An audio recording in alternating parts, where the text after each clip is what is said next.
परीक्षित को कब सुनाई? तो सूत जी कहते महाभारत युद्ध जब समाप्त हो गया, दुर्योधन मृत्यु शैया पर पड़ा था, उसकी जंघाएं टूट गई थी। भीम ने अपनी गदा से दुर्योधन की जंघाओं को तोड़ दिया था, क्योंकि भीम ने प्रतिज्ञा की थी कि सभा में ताल ठोंक करके दुर्योधन ने कहा था द्रौपदी को निर्वस्त्र करके मेरी जंघाओं पर बैठा दो। उस समय भीम ने प्रतिज्ञा की थी, अगर मैं असली क्षत्रिय कुमार हूं, कुरुवंश का हूं, तो तुम्हारी इन जंघाओं को मैं अपनी गदा से तोड़ दूंगा। ये प्रतिज्ञा की थी।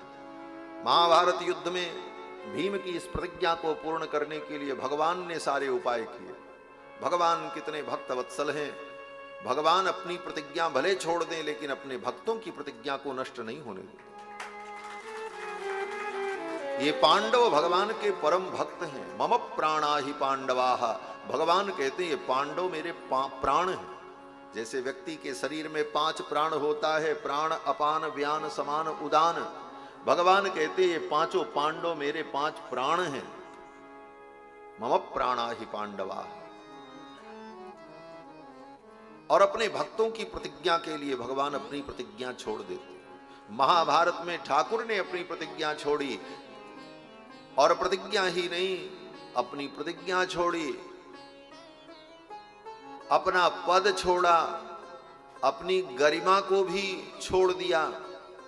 यहां तक कि भगवान ने अपने भक्तों के लिए छोटे से छोटे काम को किया, लेकिन अपने भक्तों की प्रतिज्ञा नहीं टूटने दी। हां, वो भक्त चाहे कौरव पक्ष का हो चाहे पांडव पक्ष का हो, इससे मतलब नहीं, भक्त होना चाहिए। पितामह कौरव पक्ष के थे, लेकिन पितामह की प्रतिज्ञा को भी ठाकुर ने रखा। पितामह ने प्रतिज्ञा की कि हम शस्त्र उठवाएंगे कृष्ण से, और कृष्ण ने प्रतिज्ञा की हम शस्त्र नहीं उठाएंगे। भगवान ने कहा भक्त की ही प्रतिज्ञा बच जाए, हमारी बचे चाहे न बचे। अपनी प्रतिज्ञा छोड़ दी और भक्त भीष्म की प्रतिज्ञा रखी। भीम ने प्रतिज्ञा की थी मैं दुर्योधन की जंघाओं को तोड़ दूं। दुर्योधन ने बड़ा प्रयास किया। दुर्योधन की मां गांधारी ने कहा, गांधारी ने जीवन भर अपनी आंखों पर पट्टी बांध रखा था। यह तप था, गांधारी का त्याग था, और तपस्या त्याग में तो बड़ा बल होता है। पुत्र मोह में पड़ करके गांधारी ने कहा बेटा आज तक मैंने कभी संसार नहीं देखा। 100 पुत्र हुए लेकिन किसी पुत्र का मुख मैंने नहीं देखा, मेरा बेटा कैसा। मेरे पति की आंख नहीं है तो मैंने भी अपनी आंखों पर पट्टी बांध ली। लेकिन दुर्योधन आज तुम मेरी बात मान लो, निर्वस्त्र होकर, सारे कपड़े उतार कर निर्वस्त्र होकर मेरी आंखों के सामने प्रातः काल तुम आ जाओ, मैं पट्टी खोल करके एक बार मैं तुम्हें देख लूं। गांधारी ने सोचा इतने वर्षों की तपस्या है, आंख खोल करके मैं अपने पुत्र दुर्योधन को देख लूंगी, दुर्योधन का पूरा शरीर वज्र बन जाएगा, फिर भीम की गदा से वो टूटेगा नहीं, भीम की गदा से दुर्योधन की जंघाएं टूटेंगी नहीं, दुर्योधन बच जाएगा। भगवान जान गए। भगवान ने सोचा अगर ऐसा हो गया तो मेरे भक्त भीम की प्रतिज्ञा का क्या होगा। भीम ने तो जंघा तोड़ने की प्रतिज्ञा की, और जंघा टूटनी चाहिए क्योंकि मेरे भक्त की प्रतिज्ञा है। इसलिए भगवान ने ऐसी लीला रच दी। भगवान ने जाकर के दुर्योधन से कहा मां के पास जा रहे हो? बोले हाँ मां की आज्ञा है निर्वस्त्र होकर के जाने की। बोले लज्जा नहीं आएगी? बच्चे होते तो कोई बात नहीं, इतने बड़े जवान हो गए, निर्वस्त्र होकर मां के सामने जाओगे? कम से कम अपने गुप्तांग को तो ढक लो। बोले मां की आज्ञा है निर्वस्त्र होकर। तो भगवान तो बड़े चतुर, भगवान ने कहा ठीक है, मां ने निर्वस्त्र कहा है ना तो वस्त्र मत पहनो। अंग ढकने की बात मैं कह रहा हूं, वस्त्र पहनने की नहीं। बोले तो कैसे? भगवान ने कहा केले का पत्ता लपेट लो। केले का पत्ता कोई कपड़ा थोड़ी होता है, निर्वस्त्र हो जाओगे। मां ने तो वस्त्र की बात की है, केले का पत्ता तो कोई कपड़ा होता नहीं है, और अंग भी ढक जाएगा और मां की बात भी रह जाएगी। भगवान ने ऐसी पट्टी पढ़ाई दुर्योधन को। दुर्योधन केले का पत्ता लपेट करके कमर में अपने गुप्तांगों को ढक करके जब पहुंचा, गांधारी ने अपनी पट्टी खोली। गांधारी की दृष्टि पड़ते ही दुर्योधन का पूरा शरीर वज्र के समान हो गया, लेकिन जहां केले का पत्ता लिपटा हुआ था जंघाओं पर उतनी दूर दृष्टि नहीं पड़ी और वो अंग कमजोर रह गए।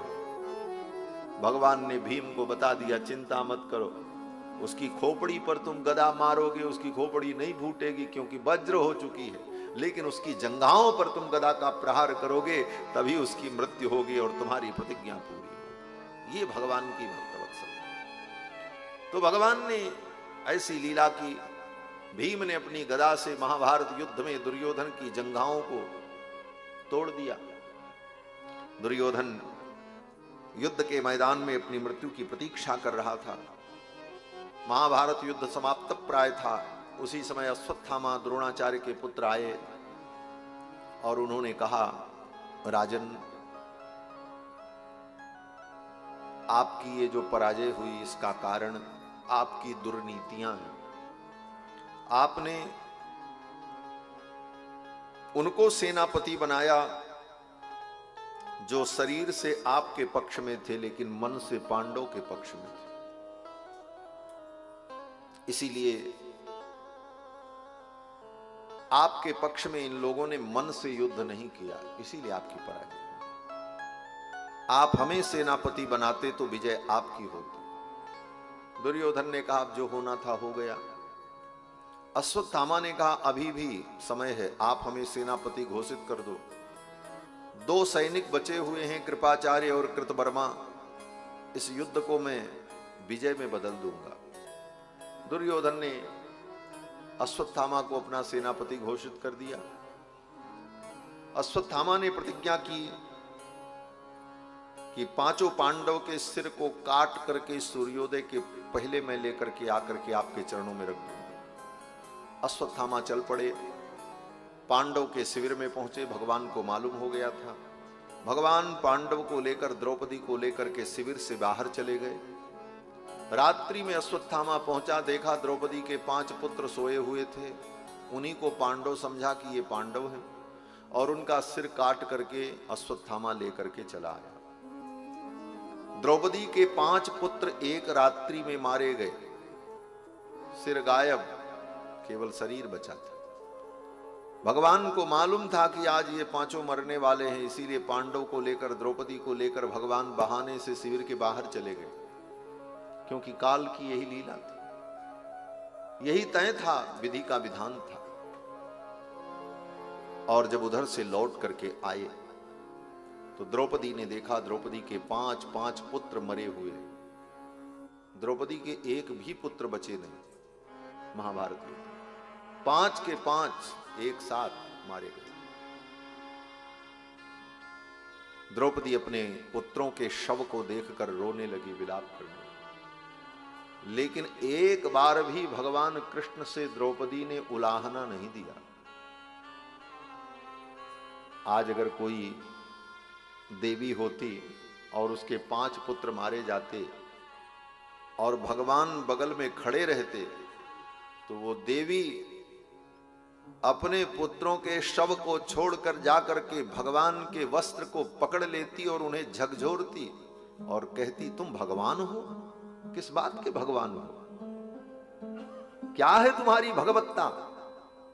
तुम तो सर्वसमर्थ कहलाते हो, सर्वज्ञ कहलाते हो। अगर सर्वज्ञ हो तो तुम्हें पता नहीं था कि मेरे 5 पुत्र मरने वाले हैं?